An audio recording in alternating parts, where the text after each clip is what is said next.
नमस्कार, बहुत बहुत स्वागत है आप सभी का आज की प्रैक्टिस क्लास में।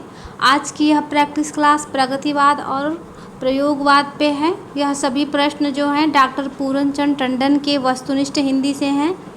तो आज का पहला प्रश्न है, शक्ति के विद्युत कण जो व्यस्त विकल बिखरे हैं, हो निरूपाय समन्वय उसका करे समस्त विजयनी मानवता हो जाए। किस काव्य की यह पंक्ति है? तो विकल्प में है साकेत, कामायनी, युगधारा और उर्मिला। तो यह पंक्ति जो है काव्य पंक्ति किस रचना से ली गई है? तो यह कामायनी से ली गई है। दूसरा विकल्प इसका सही उत्तर हो जाएगा कामायनी। अगला प्रश्न है, मुझे प्रोफेसरों के बीच में छायावाद सिद्ध करना पड़ेगा। यह कथन किसका है? तो विकल्प में है प्रसाद, निराला, मैथिली शरण गुप्त और दिनकर। तो यह कथन जो है निराला जी का है, सूर्यकांत त्रिपाठी निराला जी का है। दूसरा विकल्प इसका सही उत्तर हो जाएगा। अगला प्रश्न है, कोई न खड़ी बोली लिखना आरंभ करे, अंदाज मीर का बेजाने बेपहचाने। किसकी पंक्ति है? तो विकल्प में है बच्चन, नरेंद्र, शकुंतला माथुर और रामेश्वर शुक्ल अंचल। तो यह पंक्ति जो है बच्चन की है। पहला विकल्प इसका सही उत्तर हो जाएगा। अगला प्रश्न है, उर्वशी प्रबंध काव्य के रचयिता कौन है? उर्वशी प्रबंध काव्य के रचयिता कौन है? तो विकल्प में है प्रसाद, पंत, दिनकर और महादेवी वर्मा। तो प्रबंध काव्य जो है यह दिनकर जी की है, उर्वशी। अगला प्रश्न है, समरशेष है राष्ट्रीय कविता के रचयिता कौन है? तो विकल्प में है मैथिली शरण गुप्त, माखनलाल चतुर्वेदी, अज्ञेय और दिनकर। तो समरशेष है राष्ट्रीय कविता के रचयिता रामधारी सिंह दिनकर हैं।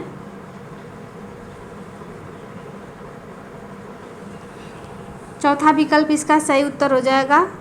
अगला प्रश्न है, क्या अमरों का लोक मिलेगा तेरी करुणा का उपहार, रहने दो हे देव अरे यह मेरा मिटने का अधिकार। यह पंक्ति किसकी है? तो विकल्प में है महादेवी वर्मा, पंत, निराला और जयशंकर प्रसाद। तो यह पंक्ति महादेवी वर्मा जी की है। पहला विकल्प इसका सही उत्तर हो जाएगा महादेवी वर्मा। अगला प्रश्न है, आज के बिछुड़े न जाने कब मिलेंगे। यह प्रसिद्ध गीत किसका है?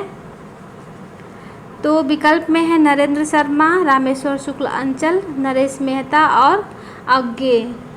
तो आज के बिछुड़े न जाने कब मिलेंगे यह प्रसिद्ध गीत जो है नरेंद्र शर्मा जी की है। पहला विकल्प इसका सही उत्तर हो जाएगा नरेंद्र शर्मा। अगला प्रश्न है, कहने का तात्पर्य यह है कि हमारे उपन्यासकारों को देश के वर्तमान जीवन के भीतर अपनी दृष्टि गाड़कर आप देखना चाहिए। केवल राजनीतिक दलों की बातों को लेकर ही न चलना चाहिए। साहित्य को राजनीति के ऊपर रखना चाहिए। साहित्य को राजनीति के ऊपर रहना चाहिए। सदा उनके इशारों पर ही न नाचना चाहिए। यह कथन किसका है? तो विकल्प में है महावीर प्रसाद द्विवेदी, रामचंद्र शुक्ल, राम कुमार वर्मा और दिनकर। तो यह पंक्ति आचार्य रामचंद्र शुक्ल जी की है। अगला प्रश्न है, यहाँ एक दल ऐसा है जो उच्च शिक्षित है, शायद सोशलिस्ट भी है। ये उच्च शिक्षित जन कुछ लिखते भी हैं, इसमें मुझे संशय है। शायद इसलिए लिखने का एक नया आविष्कार उन्होंने किया है। यह कथन किसका है? तो विकल्प में है प्रेमचंद, नागार्जुन, निराला और पंत। ये जो कथन है यह किसका कथन है? तो यह कथन जो है निराला जी का है, निराला। अगला प्रश्न है फूल नहीं रंग बोलते हैं, यह किसकी रचना है? तो केदारनाथ अग्रवाल, केदारनाथ सिंह, भगवती चरण वर्मा और अज्ञे। तो यह रचना जो है केदारनाथ अग्रवाल जी की है। पहला विकल्प इसका सही उत्तर हो जाएगा। अगला प्रश्न है सादगी, इस थोड़ा सा मिटा हुआ है, सादगी, वेग और सहजता के कवि हैं, कौन हैं? तो विकल्प में है महावीर प्रसाद द्विवेदी, नगेंद्र, रामविलास शर्मा और रामचंद्र शुक्ल। तो यह जो है रामविलास शर्मा के बारे में कहा जा रहा है। अगला प्रश्न है घुन खाए सहतीरों पर की 12 खड़ी विधाता बाचे। अगली पंक्ति इसकी आगे है, फरी भीत है छत चूती है, आले पर बिस्तुइया नाचे। ये पंक्ति किस काव्य रचना से ली गई है? तो विकल्प में है फूल नहीं रंग बोलते हैं, अपूर्व, युग की गंगा और युगधारा। तो यह काव्य पंक्ति जो है युगधारा से ली गई है। चौथा विकल्प इसका सही उत्तर हो जाएगा। अगला प्रश्न है नागार्जुन का वास्तविक नाम क्या था? तो नागार्जुन जी का वास्तविक नाम जो है वैद्यनाथ मिश्र था। दूसरा विकल्प इसका सही उत्तर हो जाएगा वैद्यनाथ मिश्र। अगला प्रश्न है नागार्जुन मैथिली में किस नाम से लिखते थे? नागार्जुन जी, तो विकल्प में है यात्री, रसा, भारतेंदु और अस्क। नागार्जुन जी जो हैं मैथिली भाषा में यात्री उपनाम से लिखते थे। पहला विकल्प इसका सही उत्तर हो जाएगा यात्री। अगला प्रश्न है नागार्जुन किस काव्यधारा के कवि हैं? तो विकल्प में है छायावादी, प्रगतिवादी, प्रयोगवादी या फिर अलंकारवादी। तो अलंकारवादी तो होगा नहीं, 3 में से ही विकल्प बताना है। नागार्जुन किस धारा के कवि हैं? तो नागार्जुन जी जो हैं ये प्रगतिवादी काव्यधारा के कवि हैं, प्रगतिवाद के।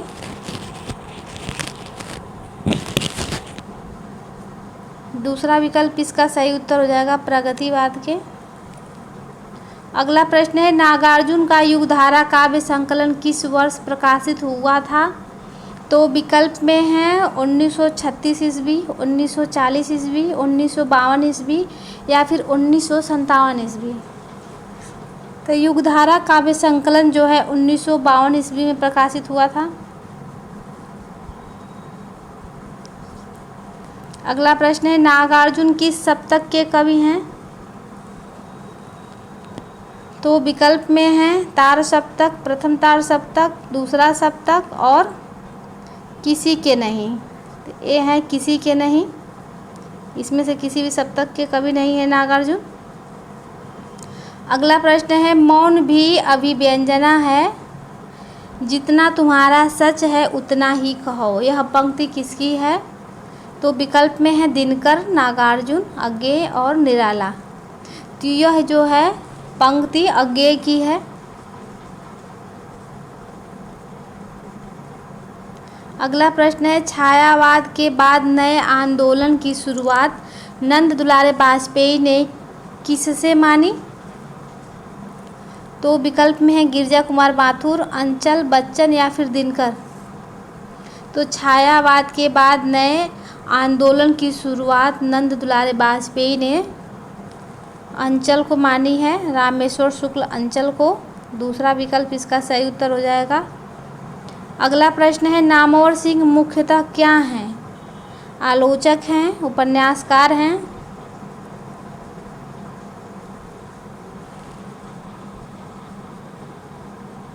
कवि हैं या फिर नाटककार हैं? तो नामवर सिंह जो हैं एक आलोचक हैं। पहला विकल्प इसका सही उत्तर हो जाएगा आलोचक। अगला प्रश्न है एकलव्य प्रबंध काव्य के रचयिता कौन हैं? तो विकल्प में है बच्चन, दिनकर, भगवती चरण वर्मा या फिर राम कुमार वर्मा। एकलव्य प्रबंध काव्य के रचयिता राम कुमार वर्मा हैं। चौथा विकल्प इसका सही उत्तर हो जाएगा। अगला प्रश्न है, उत्तर छायावाद के पश्चात आधुनिक खड़ी बोली किस केंद्र पर गति पकड़ रही थी? तो विकल्प में है काशी, इलाहाबाद, कानपुर या फिर बम्बई। तो उत्तर छायावाद के पश्चात आधुनिक खड़ी बोली किस केंद्र पर गति पकड़ रही थी? तो वो है इलाहाबाद। दूसरा विकल्प इसका सही उत्तर हो जाएगा। अगला प्रश्न है, उत्तर छायावाद में ब्रजभाषा काव्य का अंतिम दौर किस केंद्र में चल रहा था? ब्रजभाषा का अंतिम दौर किस केंद्र में चल रहा था? तो यहाँ पे विकल्प में है काशी, ओहो,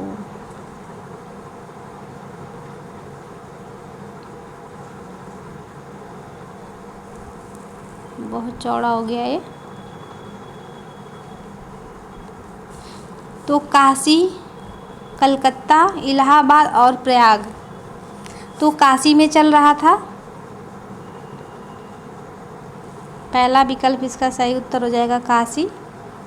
अगला प्रश्न है, स्वच्छंदतावाद में किस विशेषता की प्रमुखता है? तो विकल्प में है विसंगति बोध, यथार्थोन्मुखता, वैयक्तिकता, अजनबीपन। तो वो है वैयक्तिकता। तीसरा विकल्प इसका सही उत्तर हो जाएगा, वैयक्तिकता। अगला प्रश्न है, बच्चन और दिनकर दोनों प्रतिद्वंदी कवि हैं। बच्चन की भाषा दिनकर से जोरदार है। दिनकर के भाव बच्चन से अधिक उन्मादक, सारवान और सामयिक हैं। दोनों में जो एक दूसरे को, इसकी आधी पंक्ति आगे है, दोनों को ग्रहण कर लेगा वही हिंदी कविता के वर्तमान और अगले युग का नेता होगा। किसका कथन है यह? तो इसके लिए विकल्प में है राम नरेश त्रिपाठी, पंत, महावीर प्रसाद द्विवेदी और निराला। तो यह कथन जो है राम नरेश त्रिपाठी जी का है। पहला विकल्प इसका सही उत्तर हो जाएगा। अगला प्रश्न है, कामाध्यात्म की भावभूमि पर आधारित ग्रंथ है, कौन है?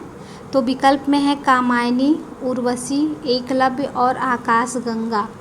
तो कामाध्यात्म की भावभूमि पर आधारित ग्रंथ जो है वो है उर्वशी।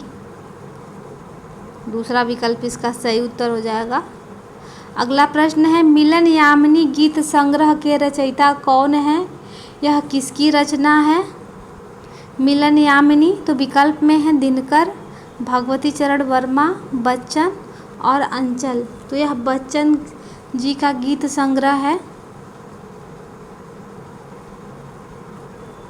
तीसरा विकल्प इसका सही उत्तर हो जाएगा। अगला प्रश्न है, अंचल किस साहित्यकार का नाम है, उपनाम है? तो अंचल जो है रामेश्वर शुक्ल अंचल का उपनाम है। चौथा विकल्प इसका सही उत्तर हो जाएगा, रामेश्वर शुक्ल अंचल। अगला प्रश्न है, दिनकर किस साहित्यकार का नाम है? तो आप सभी लोगों को पता है कि दिनकर का उपनाम यह जो है रामधारी सिंह दिनकर का उपनाम है दिनकर। अगला प्रश्न है, परिरंभ कुंभ की मदिरा निःश्वास मलय के झोंके, यह पंक्ति किसकी है? तो विकल्प में है प्रसाद, पंत, राम कुमार वर्मा या फिर महादेवी वर्मा। तो यह पंक्ति जो है जयशंकर प्रसाद जी की है। पहला विकल्प इसका सही उत्तर हो जाएगा। सुमन किस साहित्यकार का उपनाम है? तो सुमन जो है शिवमंगल सिंह का उपनाम है सुमन। दूसरा विकल्प इसका सही उत्तर हो जाएगा, शिवमंगल सिंह सुमन है ये। अगला प्रश्न है, पर एक तत्व है बीज रूप स्थित मन, साहस में, स्वतंत्रता में, नूतन सर्जन में। पंक्तियाँ किस कृति से ली गई है? तो विकल्प में है आत्मजयी, अंधा युग, भारत भारती और पंचवटी। तो यह पंक्ति जो है अंधा युग से ली गई है। दूसरा विकल्प इसका सही उत्तर हो जाएगा अंधा युग। अगला प्रश्न है तार सप्तक के संपादक व आयोजक थे, कौन थे? तो आप सभी लोग पता है कि अज्ञेय जी थे। तार सप्तक का संपादन किसने किया था? तो अज्ञेय जी ने किया था। प्रथम तार सप्तक किस वर्ष प्रकाशित हुआ था? तो 1943 में प्रकाशित हुआ था। पहला विकल्प इसका सही उत्तर हो जाएगा। अगला प्रश्न है प्रयोग का कोई वाद नहीं है, प्रयोग अपने आप में इष्ट नहीं है, वह साधन है और साधन है। किसका कथन है? तो यह अज्ञेय जी का कथन है। अज्ञेय जी ने कहा है तार सप्तक के संबंध में। अगला प्रश्न है राहों के अन्वेषी किन कवियों को कहा जाता है? तो वो दूसरा सप्तक, तीसरा सप्तक, चौथा सप्तक या फिर तार सप्तक। तो तार सप्तक के कवियों को ही राहों के अन्वेषी कहा जाता है। ये अज्ञेय जी ने ही कहा है। चौथा विकल्प इसका सही उत्तर हो जाएगा। तो अज्ञेय जो हैं किस सप्तक के कवि हैं? तो अज्ञेय तार सप्तक के कवि हैं। पहले को तार सप्तक, दूसरे को दूसरा सप्तक, तीसरा सप्तक और चौथा सप्तक। द्वितीय सप्तक किस वर्ष प्रकाशित हुआ था? तो पहला वाला प्रकाशित हुआ था 1943 में, दूसरा सप्तक प्रकाशित हुआ था 1951 में। दूसरा विकल्प इसका सही उत्तर हो जाएगा। और तीसरा सप्तक किस वर्ष प्रकाशित हुआ था? तो तीसरा सप्तक जो है 1959 में प्रकाशित हुआ था। चलिए आगे बढ़ते हैं।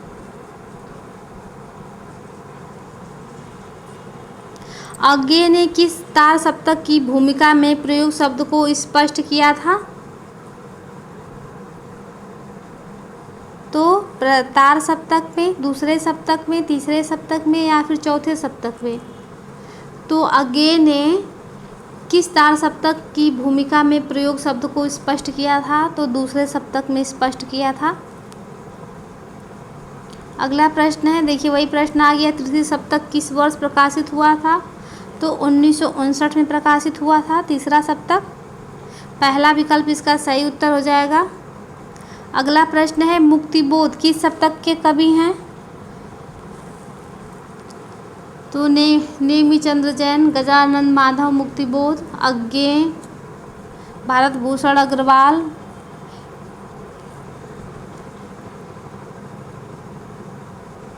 ये लोग जो हैं तार सप्तक के कवि हैं। पहला विकल्प इसका सही उत्तर हो जाएगा तार सप्तक। अब इसमें सप्तक के ही कवियों का आएगा और कौन किस सप्तक का है यही बताना है इसमें। तो शकुंतला माथुर जो हैं किस सप्तक की कवि हैं? शकुंतला माथुर, तार सप्तक, तीसरा सप्तक, दूसरा सप्तक या फिर चौथा सप्तक? तो शकुंतला माथुर जो हैं यह दूसरे सप्तक की लेखिका हैं। सिर्फ तार सप्तक में ही कोई महिला लेखिका नहीं थी, बाकी तीनों में हैं, दूसरे, तीसरे और चौथे सप्तक में।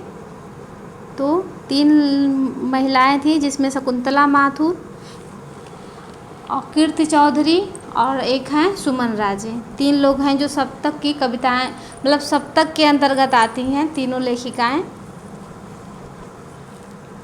अगला प्रश्न है भारत भूषण अग्रवाल किस सप्तक के कवि हैं? तो भारत नेमि गजा भार प्रभा, गिरिराम अज्ञेय, गिरजा कुमार माथुर अज्ञेय, रामविलास शायद। तो इस भारत भूषण अग्रवाल जो हैं यह तार सप्तक के कवि हैं। इसकी ट्रिक हम बनाए हैं लेकिन हमको इस समय याद नहीं आ रही है। चलिए, तो रामविलास शर्मा भी जो हैं तार सप्तक के ही कवि हैं। पहला विकल्प इसका सही उत्तर हो जाएगा। अगला प्रश्न है धर्मवीर भारती किस सप्तक के कवि हैं? तो विकल्प में है दूसरा सप्तक, तार सप्तक, तीसरा सप्तक और चौथा सप्तक। तो धर्मवीर भारती दूसरे सप्तक के कवि हैं। दूसरे सप्तक के कवि हैं। अगला प्रश्न है, सर्वेश्वर दयाल सक्सेना किस सप्तक के कवि हैं? तो विकल्प में है तार सप्तक, तीसरा सप्तक, दूसरा सप्तक और किसी से नहीं। तो सर्वेश्वर दयाल सक्सेना जो है तीसरे सप्तक के कवि हैं। दूसरा विकल्प इसका सही उत्तर हो जाएगा। एक बार हम सभी सप्तकों के कवियों का नाम बता दे रहे हैं। तार सप्तक का प्रकाशन 1943 ईस्वी में हुआ था। इसमें 7 कवि थे जिनमें थे अज्ञेय, रामविलास शर्मा, गजानन माधव मुक्तिबोध, प्रभाकर माचवे, नेमिचंद्र जैन, गिरजा कुमार माथुर, भारत भूषण अग्रवाल। और दूसरे सप्तक के जो कवि हैं जिसका प्रकाशन 1951 में हुआ था, जिसमें हैं शमशेर बहादुर सिंह, भवानी प्रसाद मिश्र, शकुंतला माथुर, हरिनारायण घनश्याम व्यास, हरिनारायण व्यास, नरेश मेहता, धर्मवीर भारती और रघुवीर सहाय। तो नरेश मेहता, धर्मवीर भारती और रघुवीर सहाय, इन्हीं लोगों का ज़्यादा पूछा जाता है। तो ये लोग दूसरे सप्तक के कवि हैं। तीसरे सप्तक का प्रकाशन 1959 में हुआ था। इसमें संकलित कवियों के नाम इस प्रकार हैं, जिसमें है प्रयाग नारायण त्रिपाठी, मदन वात्स्यायन, विजय देव नारायण शाही, कुंवर नारायण, सर्वेश्वर दयाल सक्सेना, केदारनाथ सिंह और कीर्ति चौधरी। तो कीर्ति चौधरी जो हैं तीसरे सप्तक की कवि हैं। दूसरे की हैं शकुंतला माथुर, तीसरे की हैं कीर्ति चौधरी और चौथे सप्तक की जो लेखिका हैं वो है सुमन राजे। चौथे सप्तक का प्रकाशन 1979 में हुआ था। इसमें जो कवि हैं वो है अवधेश कुमार, राम कुमार कुंभज, स्वदेश भारती, नंद किशोर आचार्य, सुमन राजे, श्री राम वर्मा, राजेंद्र किशोर। ये सभी जो हैं चौथे सप्तक के कवि हैं। चौथे सप्तक का जो समय है 1979 ईस्वी है। तो सभी कवियों के नाम हम बता दे रहे हैं, बता दिए। अब आप लोग इसको बहुत आसानी से कर लेंगे। 100 नंबर का प्रश्न है आगे। त्रिलोचन किस सप्तक के कवि हैं? त्रिलोचन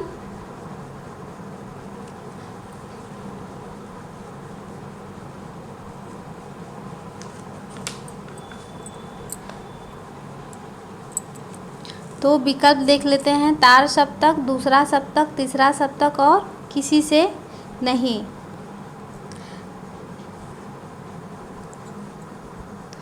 तो त्रिलोचन जो है ये सप्तक के कवि नहीं हैं। तो इसका सही उत्तर हो जाएगा किसी से नहीं। चौथा विकल्प इसका सही उत्तर हो जाएगा। अगला प्रश्न है, गिरजा कुमार माथुर किस सप्तक के कवि हैं? गिरजा कुमार माथुर तो ये तीसरे सप्तक के कवि हैं। भवानी प्रसाद मिश्र किस सप्तक के कवि हैं? भवानी प्रसाद मिश्र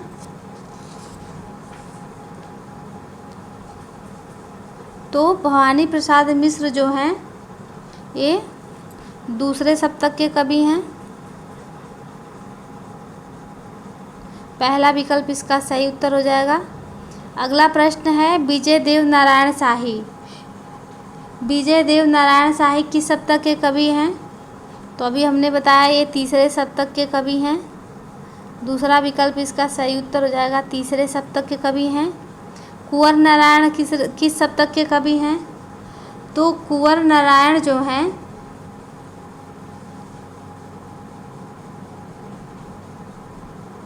ये भी तीसरे सप्तक के कवि हैं, कुंवर नारायण। पहला विकल्प इसका सही उत्तर हो जाएगा।